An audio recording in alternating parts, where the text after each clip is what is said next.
물론 여긴 국민 라디오.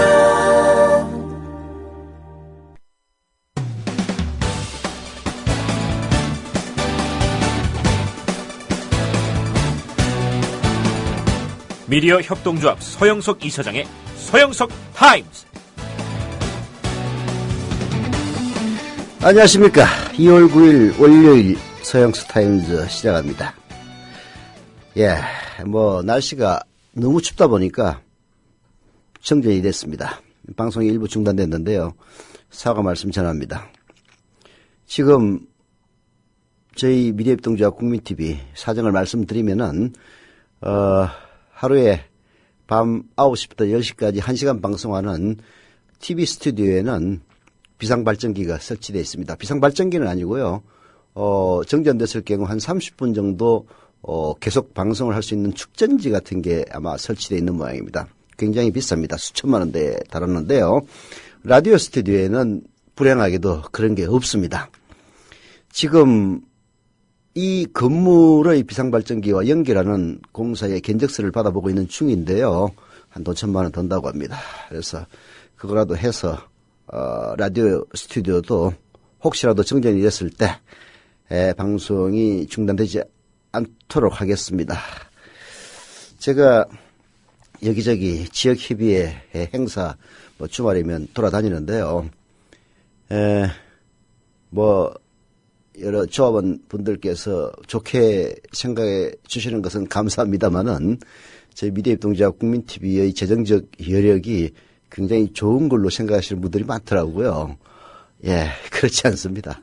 지금 또 간신히 또 한다고 그러면 또 곧 망한다 이런 그 악의적인 이야기를 퍼뜨리는 사람이 있어서 힘들다는 신용도 못 내는 상황인데요.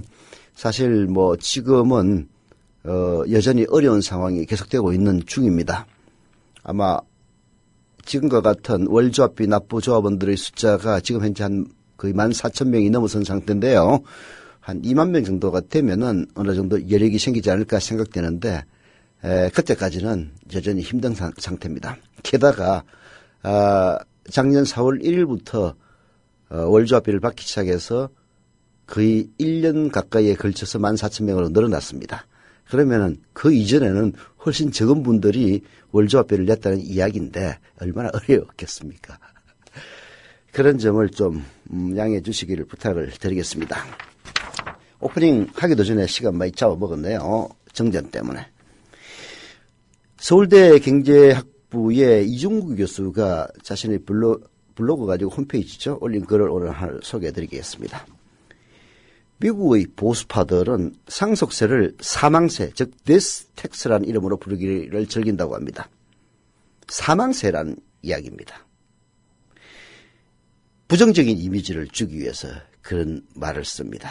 정부는 국민이 뭘 하든 세금을 떼어가고 심지어 죽음에 대해서까지 세금을 부과한다는 의미에서 사망세라고 합니다. 상속세란 말 안 써요. 부자들은 다 그렇습니다.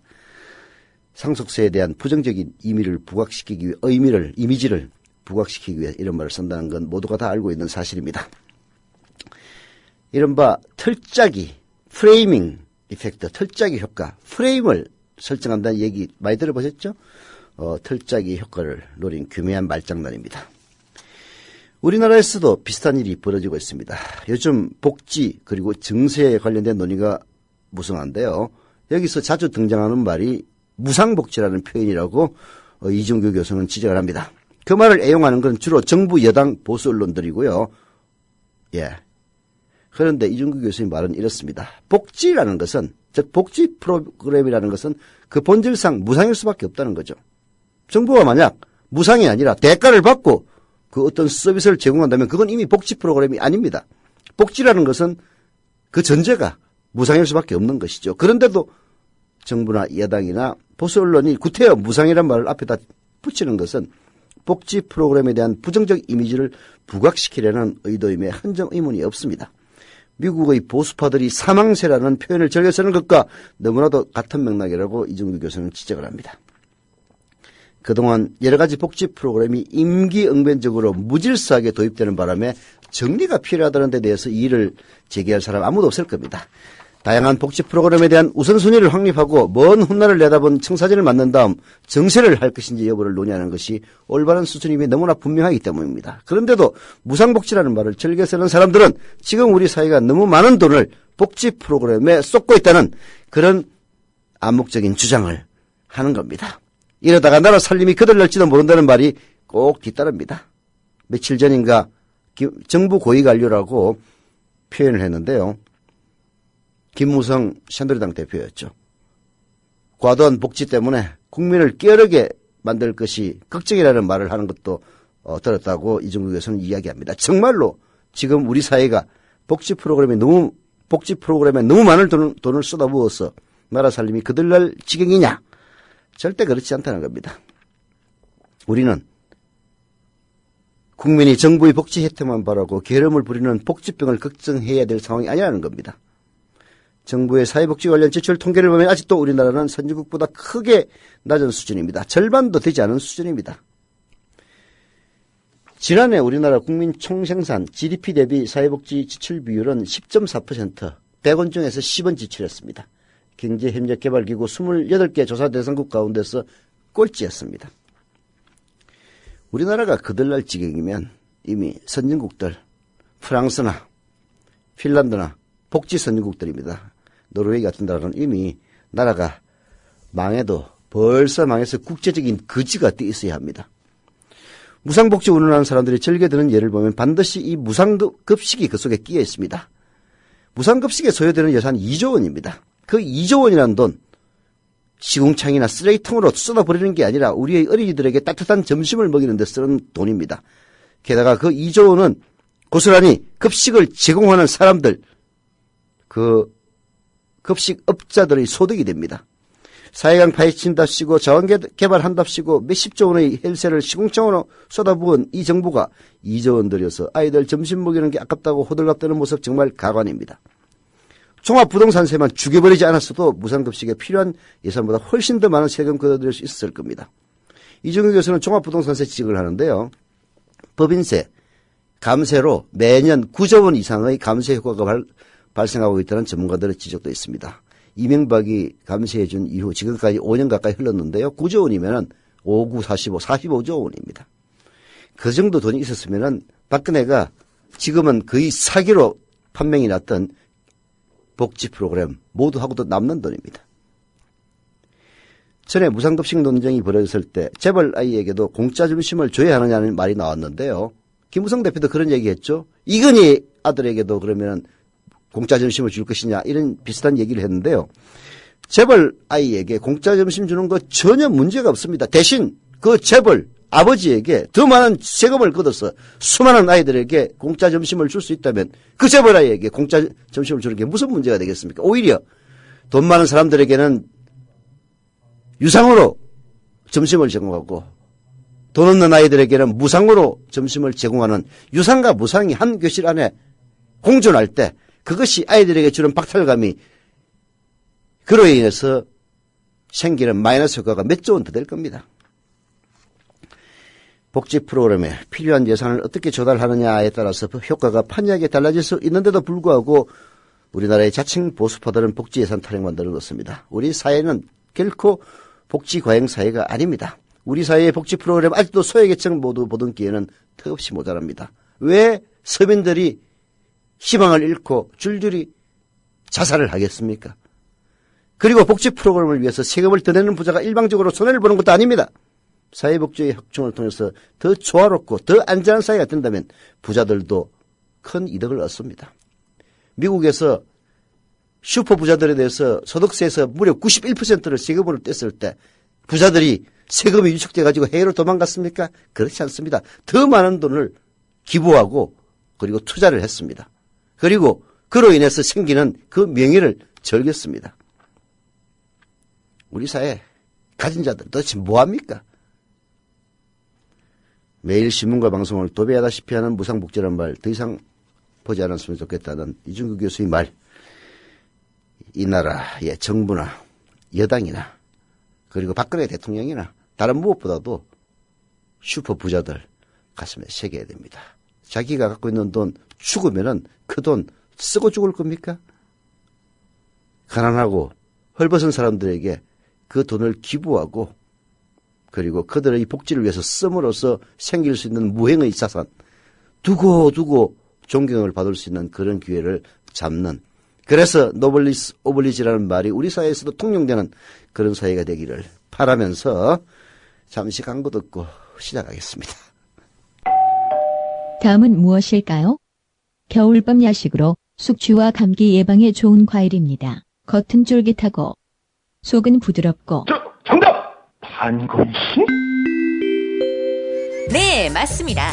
국민TV조합원 청도님이 직접 수확한 진시황 반건시. 연말연시 명절에 선물 고민하지 마세요. 최고의 선물 반건시로 끝내세요.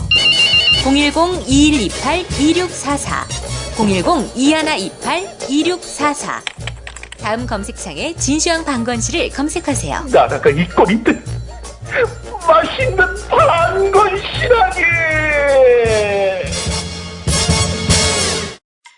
지상철 조합원 신청 광고입니다. 강화대교 앞에서 개념 부부가 만드는 개념 곰탕 연지연 곰탕.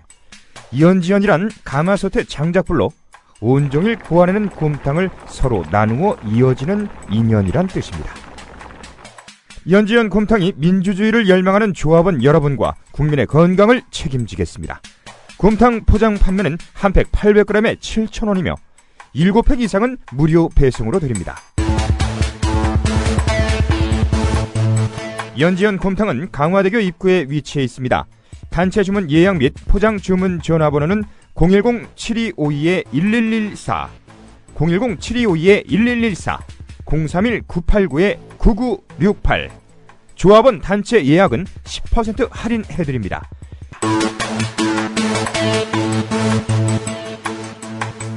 포장 판매 금액의 10%는 국민TV 후원금으로 쓰입니다. 여기는 아름다운 물의 도시 여수. 마음으로 보고 들으며 나만의 느낌표를 찾아간다. 몸과 마음이 쉬어가는 곳. 우리를 살맛나게 하는 곳. 아름다운 여수로 오세요. 삶이라는 여행이 더 행복해집니다. 포털 검색창에 여수시를 검색하세요. 예, 오피니언 비평 시작합니다. 오늘 오피니언 비평의 첫 주제는 아무래도 야당 대표 선출인 것 같은데요. 김효준 PD. 네, 안녕하세요. 김효준입니다. 네. 거의 모든 언론이 이 문재인 신임 새정치민주연합 당 대표 얘기를 오피니언 코너에서 다루고 있습니다. 각각의 시각에 따라서 문재인 대표 당선의 의미를 분석하거나 이 제1야당의 새 지도부에 뭔가 주문을 하려는 모습입니다. 몇 꼭지 들여다보겠습니다. 네. 경향사설 먼저 볼게요. 이 문재인호 출범 야당 혁신의 마지막 기회다라는 제목입니다. 이번 전당대회는 6.4 지방선거와 7.30 재보선에서 연이은 패배로 존망의 기로에 처한 제1야당을 재건할 리더십을 세우는 자리였다고 경향은 분석을 하네요. 그런데 전대 과정은 실망스러웠다는 겁니다. 이 수권 정당으로서 비전, 전략, 정책, 경쟁을 보여주기는커녕 친노 비노의 계파 싸움과 네거티브 공방에 구태만 노정했다는 것이죠. 제1야당의 전대가 아무런 주목과 기대를 받지 못한 채 무관심과 비웃음 속에서 치러진 냉엄한 현실이 문재인호 앞에 놓인 것이다 이런 얘기입니다. 따라서 문재인 대표에겐 친노와 비노로 찢긴 경선 후유증을 치유하고 통합을 이루어내는 게 1차적 과제라고 봤습니다. 경향은요. 경향이 그렇게 봤어요? 예. 참 한심한 사설이구만. 아니 말이야 맞는 얘기죠. 네. 근데 지난 전대 과정을 살펴보면은 걔 싸움이라는 것도 상대가 있어야 하는 겁니다. 친노 비노 계파 싸움 네거티브 공방이 어디서 출발했습니까? 문재인이 출발했습니까? 사실 수준 이하의 공방을 펼친 것은 불행하게도 박지원 의원이었습니다. 근데 이제 상대가 있는 싸움에서 아예 무시해버리면 또 무시한다고 또 지랄을 해요. 어쩔 수 없이 상대를 하면은 이른바 진보 올려내는 인간들도 개파 싸움 한다고 또 지랄을 해요. 그럼 뭐 어떡하라는 얘기야 도대체. 아니 경향신문 이 사설 쓴 논설위원 보고 당신 대표하면 그 어떻게 그럼 대처할 거냐고 물어보고 싶어요. 말이 안 되는 얘기입니다.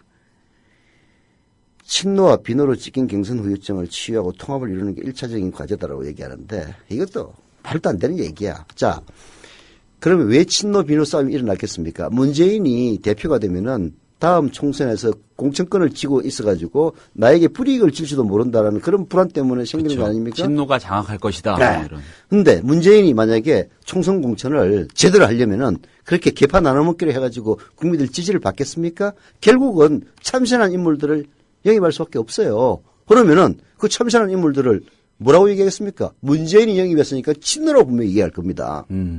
그러면은 이런 식으로 친노와 비노로 찍힌 경선 후유증을 치료하려면은 결국은 계획 공천을 하지 말고,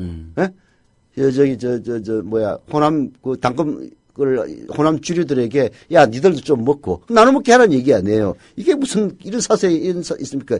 이 차라리 이렇게 친노 비노 이런 개파 싸움에 대해서 연연하지 말고 정말 국민들이 바라는 그런 공천을 함으로써 요건 좀 당내에서 먹더라도 국민들이 바라는 그런 일들을 해라. 이렇게 해야 맞는 얘기지. 그렇지 않습니까?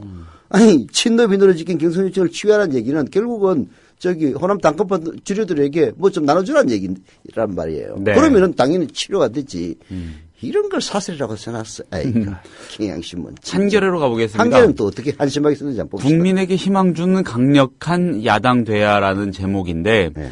자, 박근혜 대통령 지지율이 20%대로 떨어졌는데도 이번 전당대회가 국민의 기대와 관심을 끄는데 실패한 이유를 뼈저리게 되새길 필요가 있다는 거죠. 새정치연합이 대안 세력으로서 분명한 자리매김을 했다면 지금과 같은 정치 상황에서 이렇게 전당대회를 치르진 않았을 거란 얘기입니다. 이것이 현재 야당이 처한 정확한 현실이고요. 정치인 문재인이 야당 대표로서 첫 발을 내디뎌야 할 출발점이라는 겁니다. 네. 여당이 청와대 거수기 노릇을 하는 우리 정치 현실에서 야당마저 대통령과 행정부를 견제하지 못하면 국정 난맥을 막을 도리가 없습니다. 지금이 딱 그런 상황이라고 한겨레는 보고 있고요. 국정 운영 방식을 바꾸고 인사쇄신을 하라고 그토록 얘기해도 듣지 않는 대통령을 제대로 이끌 책임은 제1야당 대표에게도 있다는 겁니다. 필요하면 대통령 만나서 담판을 짓든 또는 치열한 투쟁을 하든 야당이 정치를 이끌어가는 한 축이 돼야 한다. 이런 주문을 한겨레는 하고 있습니다. 강한 야당 되라는 거고 이어서 한국 사설도 한 토막 볼게요. 네. 한국일보 사설입니다. 문재인 새 대표 제1야당 혁신 과제가 무겁다라는 내용인데 당내 주류를 이끌어온 당내 주류로 한국일보도 규정을 하네요. 이끌어온 문재인 대표 입장에서는 모든 비노 세력에 특별한 배려를 할 수 있어야 한다. 아예 단적으로 주문을 하는 겁니다. 이 사장님 하신 말씀이 여기서 언급이 됐네요. 결코 쉽지 않게 추격을 따돌린 박지원 의원 등 호남 기반 세력은 물론이고 이번 경선에서 자기 주장조차 제대로 내지 못한 안철수, 손학규계 등에도 관심을 기울일 수 있어야 한다는 겁니다. 그래야만 지난달 정동영 상임고문의 탈당과 국민신당 동참이 예고한 당내 갈등과 내분을 피할 수 있다는 것이죠. 이 혁신의 과제를 성공적으로 수행하기 위한 지혜는 그리 멀지 않았다는 얘기도 합니다. 어제 전당대회에서 140일 동안 성공적으로 수행한 비상대표 임무를 성공적으로 수행한 이 문희상 비대위원장이 지금까지 보여온 이 당 관리 및 정부 여당과 국민에 대한 기본 자세를 참고하라고 한국일보는 조언합니다. 13에서 16%에 못 박혔던 당 지지율이 최근 30% 가까이로 치솟아 오른 것은 박근혜 대통령의 지지율이 곤두박질 친 반작용이기도 하지만 문희상 비대위원장 체제에서 이루어진 제1야당의 부분적 변화와 무관하지 않다. 예. 한겨레하고 한국일보는 경향신문보단 조금 더 구체적인 디테일한 그 주문을 한 것 같긴 합니다. 네, 뒷다리 잡는 사설도 쓰는구만. 한국일보 사설, 문희상 비대위원장, 전 비대위원장의 그런 그 스탠스를 좀, 이어받을 필요가 어느 정도 있다 이런 얘기도 하네요. 말도 안 되는 얘기입니다.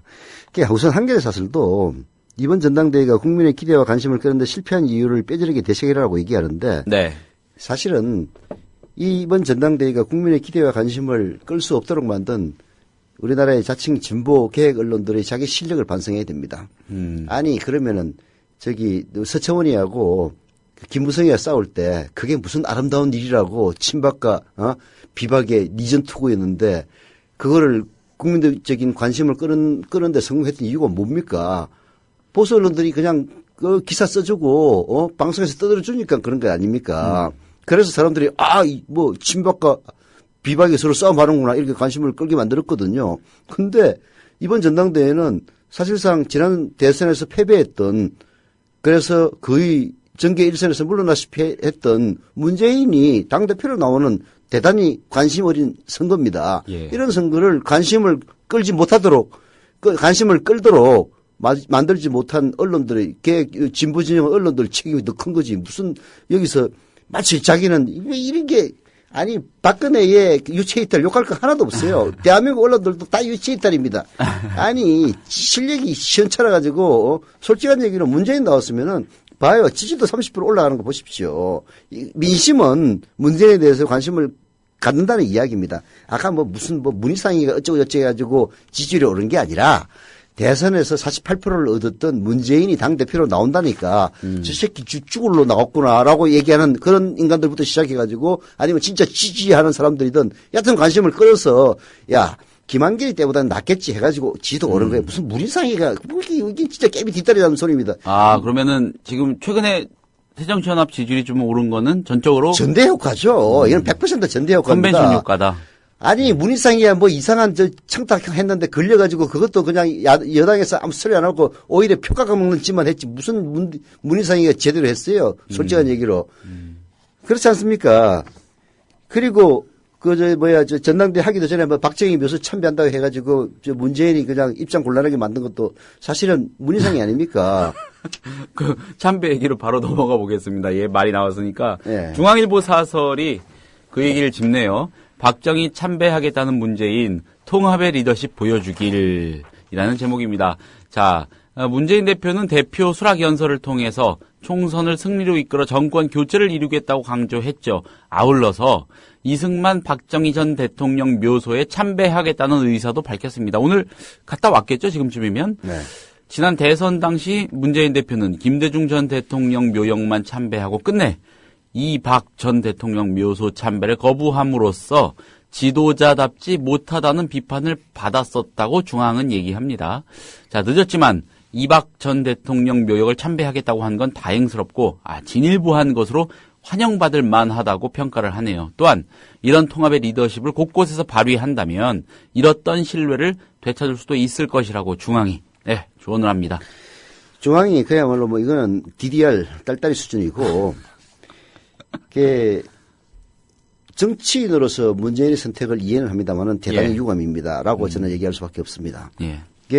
저는 정치인이 아니니까 난 박정희를 대통령으로 인정한 적도 없고 특히 이승만 같은 경우를 대통령으로 인정한 적이 없습니다. 이승만은 대통령 진짜 부관 참시해야 될 인물이라고 생각합니다. 6.25 전쟁 때 대체했던 이승만의 태도를 보면요. 선조 못지않은 그런 사람으로 사실 우리 역사가 그런 거 단지 못하고 넘어가는 거 보면 진짜 한심한 거예요. 그런 도망자를 갖다가 국가 지도자이면서 도망자라는 게 제일 쪽팔린 일 아닙니까? 그래서 저는 전직 대통령으로서 인정은 안 합니다만은 그러나 정치인으로서는 또 입장이 다를 수가 있죠. 예를 들어서 지난 대선 때 박근혜 지금 대통령이죠. 후보 시절에 김대중 노무현 대통령에서 참배했습니다. 박근혜를 지지하지 않는 사람들은 무슨 악의 눈물이냐라면서 비난을 했습니다만은 그것이 나름대로 박근혜의 국민통합적 이미지를 구축한 건 사실이고 그것 때문에 표정을 얻었을 겁니다. 물론 그리고 나서부터는 완전히 거꾸로 나가니까 역시나 이런 얘기를 하긴 합니다만은 그리고 김대중 대통령도 살아생전에 박정희 기념관도 지어졌고 그리고 국립묘지 가가지고 참배한 적도 있습니다. 그래서 정치인 문재인 특히 제도권 정치인 내부의 제1야당의 대표로서의 문재인이 김대중 대통령 묘소가 있는 현충원에 참배하러 가가지고 바로 그 옆에 있는 박정희하고 이승만을 또 참배 안 한다면은 사방에서 들고 일어나가지고 아마 조직은 빨을 빤짜니까 이제 이런 박정희나 이승만에 대해서 역사적 평가를 달리하는 그런 일을 앞으로 계속 할 때는 하더라도 현충원에서 무덤을 파내가지고 바깥에 던져버리지 않는 이상은 실체로 인정되고 있는 건 아닙니까? 그래서 참배했다. 이렇게 얘기할 수는 있죠. 이게 정치적 해석인데요. 근데 대단히 유감이라고 얘기할 수밖에 없는 것은 그 프로세스는 진짜 유감인 겁니다. 저는 이해를 해요. 왜 이해를 하냐면은, 문재인 대표가 아슬아슬하게 박지원 의원을 이겼습니다. 네. 즉, 호남의 민심이 100% 문재인을 지지하지 않는다는 얘기예요. 그래서 대표로 되고 나서 제일 먼저 찾아가고 싶은 사람은 김대중 대통령 묘소였을 겁니다. 그게 사실은 봉화마을을 먼저 갔다가 다시 올라와가지고 국립묘지를 들면서 했다면은 그 효과가 훨씬 더 축소됐을 거예요. 아니면은 차라리 저기 효창공원인가요? 그 백범 묘소를 먼저 참배를 하고 국립묘지를 가서 했으면은 훨씬 더, 반감됐을 겁니다. 그런데 문재인 대표로서는 호남의 지지가 결코 자격이 있지 않고 박지원에게 갔다는 걸 알기 때문에 그러한 것을 끌어안는다는 그런 상징으로 김대중 대통령 묘소를 제일 먼저 가고 싶었을 겁니다. 간 김에 나머지도 이제 간 거다 이렇게 해석인데요. 그 심정은 이해를 합니다만은 진짜 절차는 잘못됐다고 생각해요. 차라리 백범 묘소를 먼저 가고 그 다음에 욕 먹더라도 노무현 대통령 묘소 찾아가서 그 다음에 국립묘지 참배하면서 곁다리를 했다면은 하는 그런 생각은 있습니다만은 노무현 대통령은 아마 참배 안 했을 겁니다. 그러나 노무현 대통령이 안 했다고 해서 문재인마저 하지 말라는 법은 없거든요. 그래서 그런 이 제도권을 혁명으로 뒤집고 쿠데타를 일으키겠다는 그런 생각이 아니라면은 선거로 집권하겠다면은 과거에 불행하고 도덕적으로 좀 하자가 있더라도 그런 사람들을 역사적 실체를 인정한다. 그런 취지에서 역사적 실체를 인정한다는 취지에서 참배하는 것은 큰 문제가 없다고 생각합니다. 앞으로 문재인 대표가 정말로 야당 대표로서 야당성을 선명하게 보여주고 그리고 박근혜 대통령의 실적에 대해서 전면적으로 싸움을 한다는 그런 모습을 보이면은 이 부분은 지나가는 일로 기록이 되겠습니다만은 제대로 못하면은 지난번에 그 김한길 대표 시절에 참배하려다가 최고위원들이 반발해가지고 참배 못한 적이 있거든요. 그거는 김한길이 제대로 야당성을 표출하지 못했기 때문에 최고위원들이 반발한 겁니다. 제대로 박근혜 대통령을 비판을 했다면은 그러면서 박정희 묘소를 참배한다면은 반대할 사람 아무도 없을 거예요. 결국 문재인 대표에게도 그런 평가가 주어질 수밖에 없기 때문에 앞으로 문재인 대표의 행보가 이번 박정희 이승만 묘소의 참배에 대한 평가와 직결될 겁니다.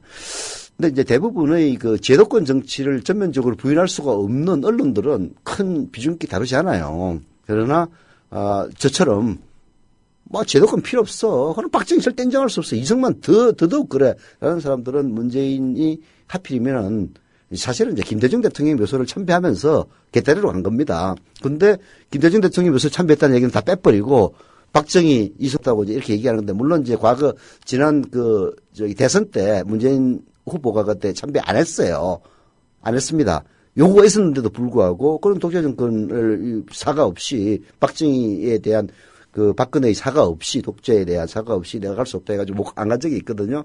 그래서 이제 입장이 바뀌었기 때문에 더 크게 이제 부각시키는 그런 측면이 있는데, 여하튼 유감입니다. 대단히 큰 유감입니다. 그러나 그렇다고 해서 문재인을 부정하지는 않겠습니다. 아마 대부분 야당 지지자의 심정이 그럴 거라고 봐요. 저도 그게 별다를 게 없습니다. 진짜 유감스러워요. 왜 하필이면 김대중 대통령 묘소를 참배를 했지만은 이어서 갔느냐. 오히려 프로세스를 백범 선생 묘소를 먼저 찾은 다음에 갔다든지 했으면은 훨씬 더 부드러웠을 건데 대단히 유감입니다만은 그로 인해서 문재인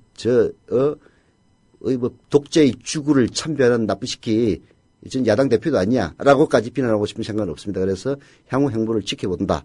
이게 아마 야당을 지지하는 지지자들의 일반적인 심성이 아닐까 싶고요. 저도 역시 마찬가지라는 점을 말씀드립니다. 넘어가죠. 자, 다음 토픽도 문재인 신임 대표 그리고 큰 틀에서 야당에 관한 얘기입니다. 자, 문재인 대표 취임 일성으로요, 박근혜 정부와의 전면전을 선언했습니다. 물론 조건 부이기는 했습니다만은요. 아마도 여기에는 이 야당다운 야당의 면모를 많은 국민이 기대할 것이라는 판단이 자리하고 있었을 겁니다. 네. 이 야당다움에 대한 칼럼 한 편이 눈에 띄어서 소개를 또 합니다. 중앙일보죠? 예.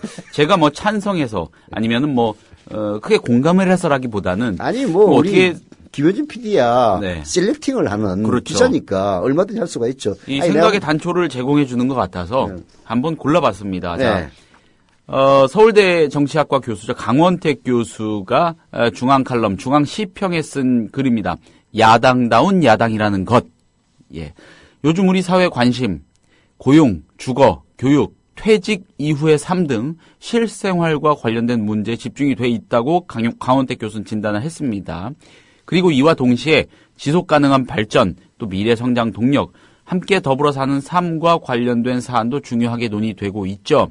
그러나 이는 이 저성장, 세계화 시대에 어느 것 하나 쉽게 풀어내기 어려운 문제들이라는 겁니다. 그런 만큼 유권자들의 관심은 어느 정치 세력이 이러한 산적한 난제를 해결해낼 수 있는 보다 나은 역량과 대안을 갖추고 있느냐 하는 데 놓여 있다는 것이죠. 야당이라고 해도 반대나 투쟁 혹은 공허한 구호나 무책임한 공약으로는 결코 집권할 수 없는 이유가 바로 그것이라고 강원택 교수는 말합니다. 45년 제2차 세계대전 종전과 함께 치러진 영국 총선에서 전쟁을 승리로 이끈 처칠의 보수당을 누르고 노동당이 집권할 수 있었던 것도 노동당의 정책 역량에 대한 믿음 때문이었다는 것이죠. 그러나 아직까지도 새정치연합은 전통 야당 시절에 가졌던 야당다움의 사고에서 크게 벗어나지 못하는 듯이 보인다고 강원택 교수는 말합니다. 여전히 이념적 선명성이 강조되고 투쟁성을 앞세우고 자신만이 옳다고 하는 독선적인 사고도 버리지 못하고 있는 것 같다는 거고요. 최근 박근혜 대통령에 대한 지지도가 30% 이하로까지 떨어졌다고 하죠. 이쯤 되면 사실상 유일한 야당인 새정치연합이 그로 인한 반사 이익을 얻을 법도 하지만 다수 국민은 별로 관심의 눈길을 보이지 않고 있다는 겁니다. 그 이유는 많은 이가 새정치연합을 집권 가능한 대안 세력으로 바라보고 있지 않기 때문이라는 거죠. 집권을 꿈꿀 수 없는 정당은 정당이 아니라는 말도 덧붙였습니다. 예. 서울대 정치학과 교수의 칼럼 수준이 이 수준이니까 대한민국 정치가 개판인 겁니다. 이거는 진짜 이게 어떤 의도로 쓰는지는 분명히 보이는데요. 네. 이게 논리도 안 받고 이거 개판인 칼럼입니다. 자, 보십시오. 최근 박근혜 대통령에 대한 지지도가 30% 이하로 떨어졌는데도 불구하고 야당이 제대로 못 해가지고 네. 쉽게 얘기해서 반사이익을 보지 못 못한다. 얻고 있다고 하는데 이게 보십시오. 그 이유가 어디에 있느냐고요. 야당다운 야당이 아니었기 때문에 결국은 그 반사이득을 못 얻은 겁니다. 오히려 정반대로 해석해야 한다. 그렇죠. 예. 아니 이건 정반대 해석이 아니라 예. 누가 봐도 마찬가지예요. 지금 박근혜 대통령이 심지어는 여당도 파트너라고 인정을 하지 않습니다. 여당이 어떻게 하자고 하는데도 웃기는 소리 하지 말라라고 나오는 판 아닙니까? 근데 야당이 어떻게 하자고 정책 논의를 한다면은 상대해 주겠습니까? 사실은 김한길부터 시작해가지고 문희상에 이르기까지 그렇게 야당다운 야당을 못했기 때문에 예. 박근혜 대통령의 지지도가 30% 이하로 떨어진데도 불구하고 반사이득을 전혀 못 챙긴 거예요. 이제 야당다운 야당이 나와가지고 그 반사이득 챙기려고 야당다운 야당 행세를 하려고 그러니까 야, 인마, 니들이 그런 야당다운 야당 그런 노릇을 하려고 하니까 지금 지지도가 떨어진 거야. 이딴 충고를 하고 있는 것 아닙니까? 아니, 무슨 김한길이나 문희상이가 야당다운 야당을 해가지고 그래서 지지도가 떨어졌어요. 오히려 여당다운 야당을 했기 때문에 지지도가 떨어진 거지. 근데 이런 반론도 가능하지 않을까요? 네. 김한길 안철수 체제 내지는 김한길 체제에서 네. 분명히 강력한 투쟁의 시기는 있었습니다. 그건 사실이죠. 그때 새정치연합에 대한 지지율이 다소나마 반등을 했었느냐라는 걸 따지면은 또 그렇지는 않았잖아요. 이게 근본이 잘못되어 있기 때문에 그래요. 근본이. 이게 말하자면은 이런 거죠. 이번에 문재인이 이승만 박정희 묘소에 참배했기 때문에 그 지지율이 예. 어떻게 미칠지는 이제 잘 모르겠는데 이런 게 네. 있습니다. 여당하고 제대로 싸울 수 있는 사람이다라는 인식을 하면은 그 사람이 실제의 싸움과 무관한 이념적인 문제에 대해서 다소 유화적인 제스처를 취하더라도 지지도가 떨어지지 않습니다. 그거는 박근혜가 김대중 노무현 묘소 찾아갔다고 해서 지지도가 떨어지지 않는 거하고 똑같은 원리예요. 근데 김한길처럼 야당성이 전혀 없는 처음부터 완전히 이중대 역할을 했던 사람이 괜히 큰 소리 치면은 사람들이 웃어요. 일관성이 없기 때문에. 그거는 전혀 효과가 없는 겁니다. 저는 이 강원택 교수, 서울대 정치학과 교수라고 되어 있는데 네. 이 칼럼에 정말 실망을 했습니다. 이거는 현실 진단을 완전히 거꾸로 해놓은 거예요. 아니 세상에 야당다운 야당이 아니었기 때문에 지지도가 지금 엄청 떨어져가지고 박근혜 반사이득을 전혀 못 누리는 그런 정당에게 야 니들이 야당다운 야당을 했기 때문에 지지도가 떨어진 건데 지금 다시 문재인 체제 와가지고 야당다운 야당 하겠다고 나선다고 이 얘기하고 있는 거 아닙니까? 이런 인식을 갖고 있는 사람이 정치학 교수라는 게 진짜 대한민국 수준이 개판 5분전이라는 얘기입니다. 아니 어떻게 이런 기본도 안 된 칼럼을 갖다가 중앙일보는 실어놨어. 참나.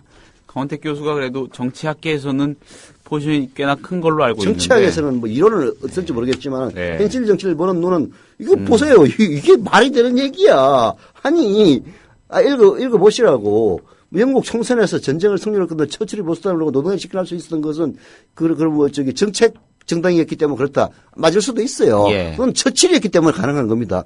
박근혜 보십시오.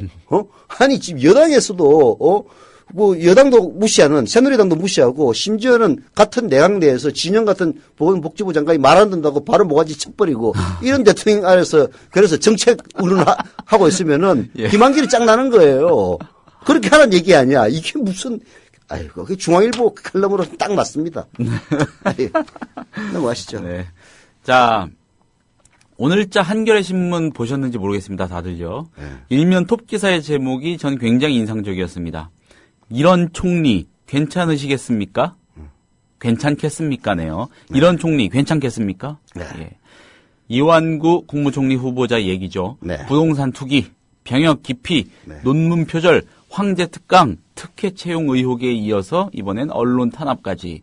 여기서 상당수 의혹은 이미 팩트 수준이죠. 이러다 정홍원 국무총리가 또 한 번 유임되는 거 아닌가 모르겠습니다. 예. 아니 나는 지금 이완구를 밀어붙인다는 쪽으로 지금 내 표를 던졌는데 예. 김영기 국장하고 정치톡 가면서 잘못하면 또 질 것 같아. 아니 청와대는 네. 빨리 인준해 달라고 네. 했죠. 청와대는 일단 그렇게 고하기로 한 것 같은데. 아니 청와대로서는 이거는 뭐 어떻게 주든지 살든지 밀어붙일 수밖에 없는 그렇죠. 그런 상황이기 때문에 문창극 때하고 지금 비슷한 처지에 놓여 있는데 예. 그때 안대희가 낙마하는 바람에 문창극은 어떻게든 밀어붙여야 될 상황이었잖아요. 예. 그런데도 워낙 사방에서 들고 일어나니까 할 수 없이 문창극에게 사퇴함으로써 이제 일단락이 된 건데 지금도 그럴 가능성은 좀 있어요. 뭐 청와대는 결코 처리하지 않겠다고 하겠지만은 지금 드러난 걸 보면은 뭐 이완구 스스로 물러나야 되지 않겠느냐. 지금 여당에서도 그런 얘기 나오고 있어요. 네. 근데 저는 한 가지 이 칼럼 사설 소개해드리기 전에 네. 아주 우려스러운 게 지금 박상옥 대법관 카드가 있지 않습니까? 네.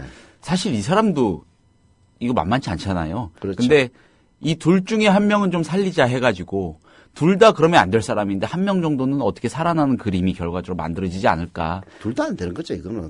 별개로 따져야죠. 아니, 박정철 고문치사 사건 때 수사검사로 있으면서. 예. 그리고 전혀 그 이후에 자신의 행적에 대해서 반성도 안 한 그런 인간을 이렇게 대법관으로 올린다는 게 그것도 말이 안 되는 거고. 진짜 박근혜 정권에 그렇게 인간이 없습니까? 이거는 완전히 사기꾼, 부동산 투기꾼 아니면은 도덕 파탄자 아니면은 감이 없는 거야. 도대체 뭐야 도대체. 어떻게 보면 문재인 신임 대표가 네. 바로 요 과정이 어떻게 보면 시험될 수도 있겠다, 1차. 네. 그런 생각도 해보고. 한겨레 사설을 한번 봅시다. 예. 이완구 총리 후보자는 자격 없다는 제목입니다. 네. 한겨레 사설입니다. 자, 무엇보다 이 후보자가 지난달 말 기자들과 만난 자리에서 했다는 발언, 귀를 의심케 하죠. 예. 저도 몇 번 읽었어요. 근데 그 SBS 기자가 누군지는 모르겠는데 괜히 실드 치는 취재 파일인가 써가지고 욕 엄청나게 먹었다면서. 자, 이 후보자는 자신의 의혹과 관련한 방송 보도를 막았다는 놀라운 이야기와 함께 네. 마음에 들지 않는 기자에게 인사상 불이익을 줄 수 있다는 협박성 발언을 저급한 어투로 늘어놨죠. 말투가 진짜 총리감이 아니더만. 예. 야, 쟤 죽는 줄 모르고 말이야. 이런, 아이고, 참. 자, 이 여당의 그런데도 청와대는 총리 인준 뒤 개각 수순을 밟겠다면서 인준이 조속히 이루어지길 바란다고 밝혔죠. 여당의 인준 강행이라는 가이드라인을 제시한 겁니다. 문창극 안대희 후보자에 이어 3차례나 총리 후보자 낙마 사태가 빚어진다면 부담이 될 거라는 점, 이건 이해한다는 겁니다. 하지만 정치적 계산보다 중시해야 할 게 국정이죠.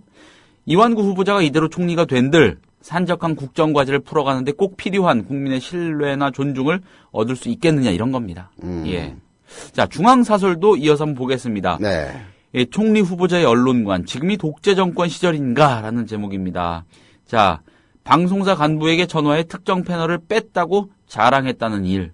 내가 윗사람들하고 다 관계가 있다.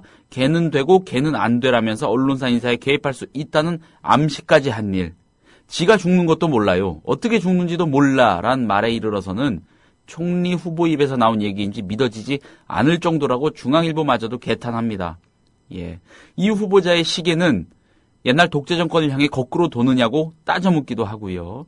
새누리당은 이 후보자가 사석에서 한 얘기를 기자가 몰래 녹취해 야당에 흘렸다면서 언론의 화살을 돌리고 있죠. 하지만 사석에서 드러난 총리 후보의 언론관이 이런 수준이라면 이를 보도하지 않는 언론은 직무유기라는 겁니다. 제가 보기에는 중앙 이 사설이 적어도 이 사안에 관련해서는 가장 잘 지적한 것 같아요. 중앙일보 논설위원들이 질이 참 스펙트럼이 커요. 예. 마치 새누리당 보는 것 같아. 극우에서 극자까지 예. 스펙트럼이 큰데 맞는 얘기죠. 아마 또 이게 가장 큰 문제가 아닐까 싶어요. 지가 죽는지도 몰라요. 어떻게 죽는지도 몰라. 인사개입할 수 있다는. 이게 뭐 쉽게 얘기해서 까불면 죽인다는 얘기 아니에요.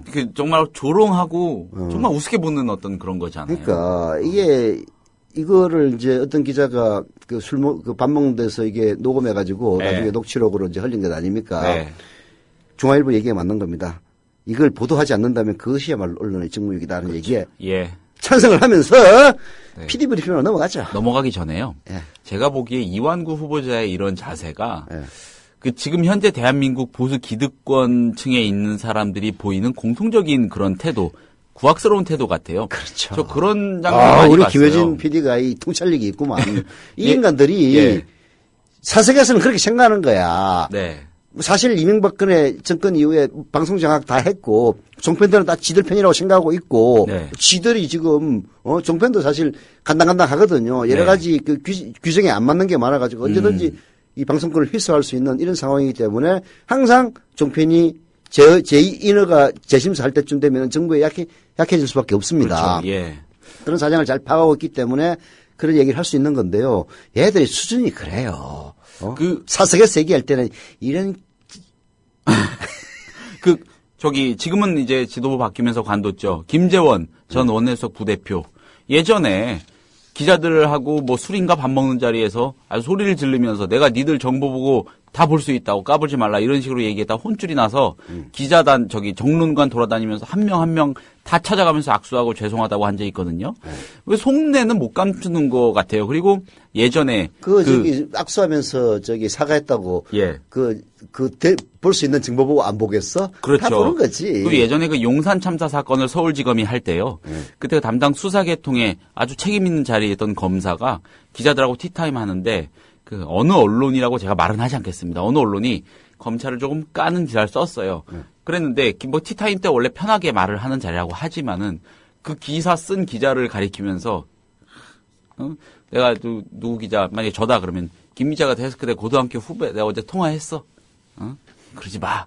이러더라고요. 그러니까 그런 장면을 보면서 깔깔거리고 같이 웃고 넘어가는 언론 또 그걸 즐기는 그런 권력을 가진 사람들 우리 사회의 단면 아닌가 싶어요. 네. 있는 놈들을 이제 단죄를 해야 법이라는 게 있는 이유가 있는 놈들을 단죄하기 위해서 있는 겁니다. 그래야 있는 놈들이 힘을 가진 사람들이 그 힘을 함부로 못 써서 죽은 사람들을 함부로 못하게 하기 위해서 법이라는 게 존재하거든요. 대한민국 법은 거꾸로입니다. 이게 지금 뭐 무슨 봉건 왕조 시대가 아니니까 네. 그냥 마구잡이로 패 죽일 수 없으니까 법이라는 걸 들고 와가지고 힘없는 사람들을 조집니다. 이게 이러면은 이거 밀란이 일어나는 거예요. 진짜 반성해야 됩니다. 넘어갑시다. 네. 지금 여러분께서는 관록의 정치기자 서영석 미디어 협동조합 이사장이 진행하는 서영석 타임즈와 함께하고 계십니다. 자, PD 발표로 넘어갑니다. 네. 오늘 주제는 뭡니까, 김혜진 PD? 네. 오늘 주제는 법인세 인하 정말 대세인가라고 잡아봤습니다. 또 이 경제 문제까지 건드리시는 우리 김혜진 PD. 예. 자. 전천후입니다. 네. 이 최근에 복지 및 증세 논란 커지는 바람에 갑자기 더 도드라져서 그렇지 사실 이 법인세 논란은 뭐 주요 선거철마다 선거철이 아닌 때라도 때만 되면 불거져 나옵니다. 네. 이 보수 정권이 재집권한 뒤로 그러니까 이명박 정권이 대대적인 법인세 감세 및 감면 정책을 펼치면서 더 시끄러워지기 시작했죠. 네. 자, 다들 잘 아시는 대로 민주진보 진영은 대폭 낮아진 법인세를 최소한 정상화하거나 그러니까 옛날 수준으로 되돌리거나 더 높여야 한다고 주장을 합니다. 반대로 보수 여권은 지금 우리의 법인세율이 그리 낮은 수준이 아니며 2008년 글로벌 금융위기 이후 세계적인 불황 탓에 주요 국가들이 모두 법인세를 낮추는 추세인데 네. 우리만 높이면 기업들이 경쟁력을 잃고 경제에 악영향을 미칠 것이라고 강변을 합니다. 아마 여권 주요 인사들의 발언을 뉴스에서 꼼꼼히 한번 찾아보시면은 네. 대번에 이런 얘기를 발견하실 수 있을 겁니다. 세계적인 추세가 법인세를 낮추고 있다. 우리만 올리면 안 된다. 이겁니다. 그래서 한번 찾아봤습니다. 실제로 그런지. 결과적으로 말씀을 드리겠습니다. 네. 2008년 금융위기 이전과 비교했을 때 이 OECD 회원국 가운데 우리나라를 포함한 절반은 명목 법인세율을 낮추긴 낮췄습니다. 네. 나머지 절반은 그대로 유지하거나 오히려 인상했죠. 자, 우리나라의 법인세율 24.2%, 이건 OECD 평균보다 낮아서 34개국 가운데 20위입니다. 미국과 일본, 독일, 프랑스 등 선진국들은 법인세율이 모두 30%대로 우리보다 크게 높습니다. 그러니까 절반 정도가 명목 법인세율을 낮춘 게 맞긴 맞습니다만 이게 의미 부여할 수준은 결코 아니다라는 얘기입니다. 우리나라 법인세율 24.2%라고 그랬죠? 네. 이게 사실은 실효 법인세율이라는 게 있습니다. 예. 이게 실제로 여러 가지 감면이라든지 이런 거 다 그렇죠. 빼고 이게 16% 예. 수준이에요. 네.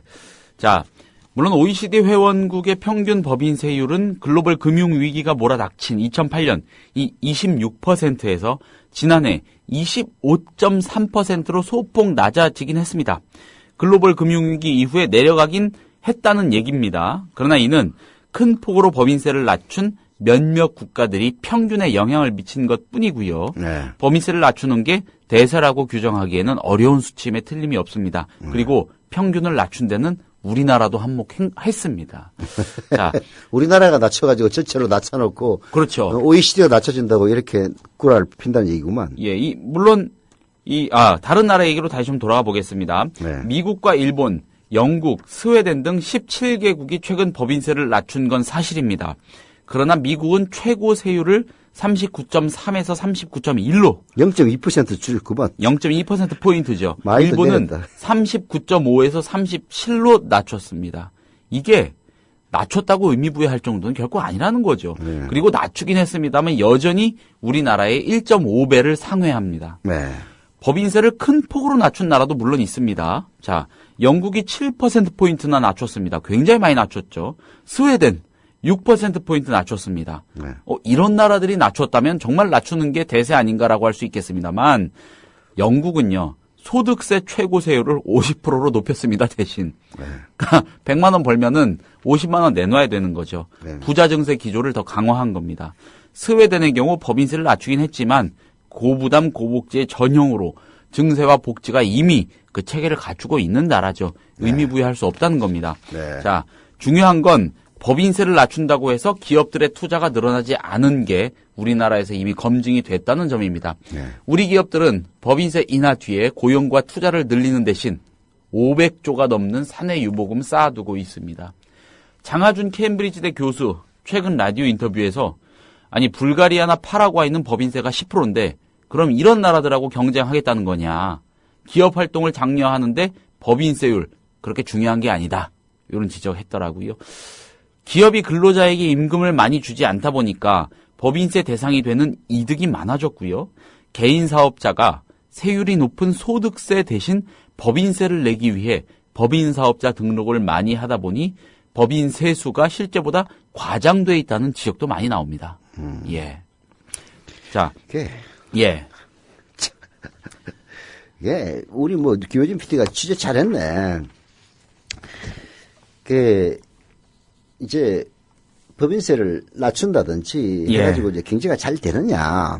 이게 이제 중요한 거 아닙니까? 경제가 그렇죠. 잘 되기만 한다면야 법인세도 왜 못 낮추겠어. 근데 법인세나 이 부자 감세를 해가지고 가장 나라 망한 대표적인 나라가 바로 미국입니다. 미국. 미국이 제가 지난번에도 말씀드렸다시피 2차 세계대전 이후에 60년대 중반까지 예. 그야말로 초고율의 세율로 부자들에게 세금을 쫙쫙 빨아들였습니다. 90% 때리고 이럴 때죠. 최고 물론 이제 뭐 슈퍼 부자들에게 때린 세율이기 때문에 뭐 전반적으로 그렇지는 않습니다만 네. 그래도 91% 세율이 존재했단 말이에요. 그렇게 해서 세금으로 쫙쫙 빨아들여가지고 그걸 복지에 쓰고 투자를 하고 해가지고 미국이 세계에서 최고 잘 사는 나라 아메리칸 드림의 나라가 됐던 겁니다. 이게 결정적으로 망가지기 시작한 게요. 바로 레이건 시대인데 네. 그때 보수 시대가 도래하면서 이제 지금 우리나라하고 똑같은 이명박 때하고 똑같은 얘기했어요.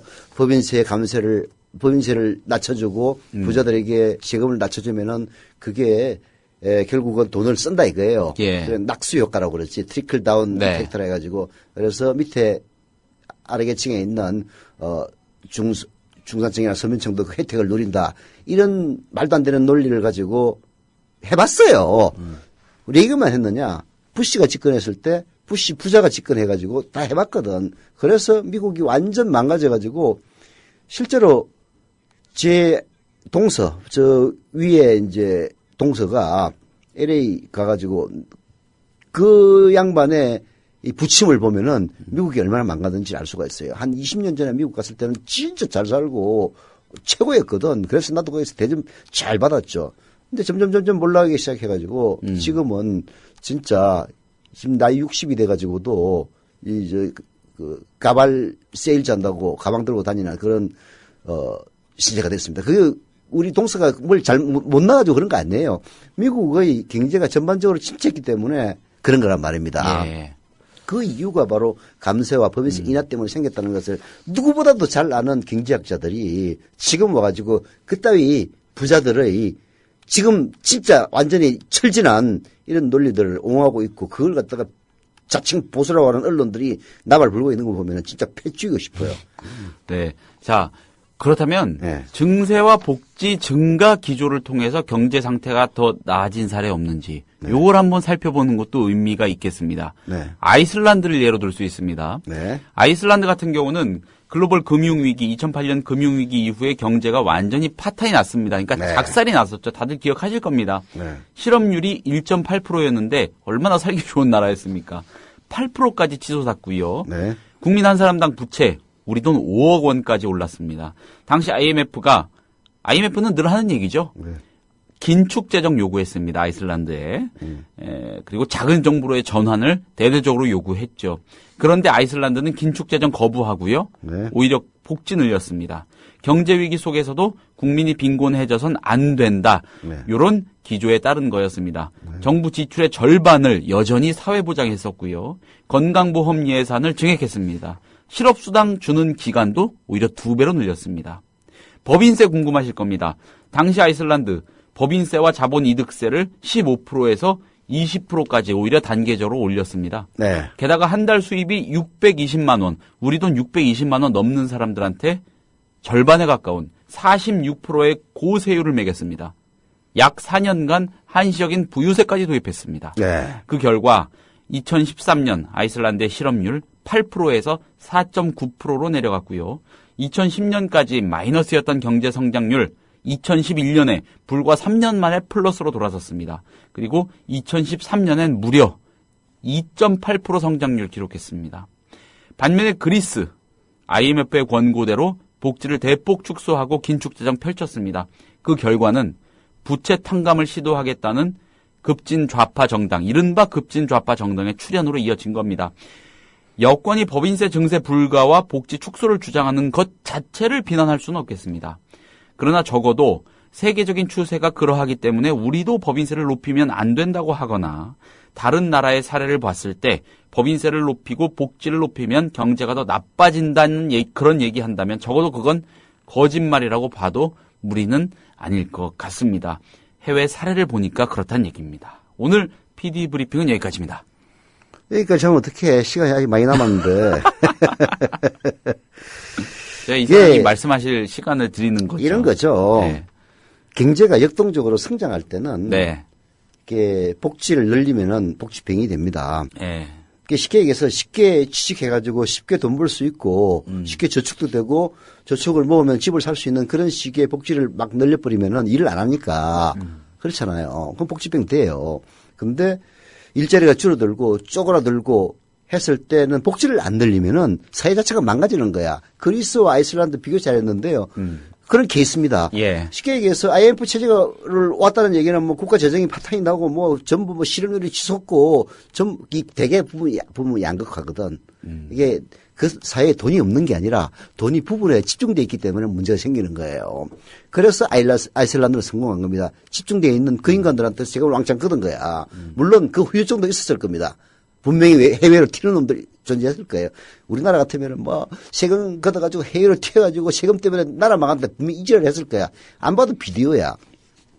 결국은 이제 돈이 없는 게 아니라 돈이 일부에 집중되어 있는 그런 상황에서 그리스 같은 선택을 하게 되면은 진짜 이거 체제를 엎을 수밖에 없다는 그런 쪽이 등장하지 않을 수가 없는 거죠. 왜냐하면 체제를 엎지 않고는 아이슬란드처럼 하면은 문제가 없는데. 예. 아니 그런 식으로 해버리면은 없는 놈 더 죽으란 얘기 아니야. 우리나라에 양극화가 진행된 것도요. 1997년 IMF 체제 때문입니다. 사실은 IMF 체제 이후에 원래 불황 때 재벌들이 몸집을 키우는 거예요. 쉽게 얘기해서 불황 때 형편이 어려워지면은 진짜로 몸집 큰 사람들, 큰 재벌들 아니면 못 살아남거든. 나머지는 다 죽어버려요. 그러면 그 죽은 게 어디로 가겠습니까? 몸집 큰 놈한테 가는 거야. 이렇게 부의 집중이 일어나는 것은 항상 경제 공황 때 일어나는 일이거든요. 그때 우리나라는 뭐 긴축재정 그리고 구조조정 뭐 정리해고 이런 요구를 아주 잘 받아서 실행했죠. 이제 우리는 그나마 김대중 대통령이 그로 인해서 생기는 그 사람들을 받아줄 수 있는 장치를 그때 마련했었어요. 지금은 다 망가졌습니다만은 예를 들어서 그때 막 대량 해고하고 맹퇴시키니까 PC방, 비디오방, 그 다음에 비디오 대여점, 도서 대여점 이런 거 왕창 해가지고 그 몰려 나오는 그 실업자분들을 갖다 흡수하지 않았습니까? 이제 그러나 결국은 그로 인해서 양극화가 심해진 건 사실이죠. 지금처럼 진전되어 있는 상태에서는 있는 놈에게 돈을 갖다 세금을 더 걷는 것 외에는 다른 방법이 없는 겁니다. 그런데 지금 박근혜 정권 그거 안 하려고 하니까 모든 게 망가지고 있는 거죠. 자, 우리 김효준 PD 앞으로는 좀 시간 맞춰서 길게 하세요. 수고했습니다. 고맙습니다. 내일 뵙겠습니다. 감사합니다. 네. 국민 라디오 팟캐스트 응원하는 가장 쉬운 방법 아시나요? 다운로드하기, 별점 주기, 댓글 달기, 구독하기. 국민 라디오 팟캐스트 널리 알리는 가장 쉬운 방법. 다운로드하기, 별점 주기, 댓글 달기, 구독하기. 기억하세요. 다운로드하기, 별점 주기, 댓글 달기, 구독하기.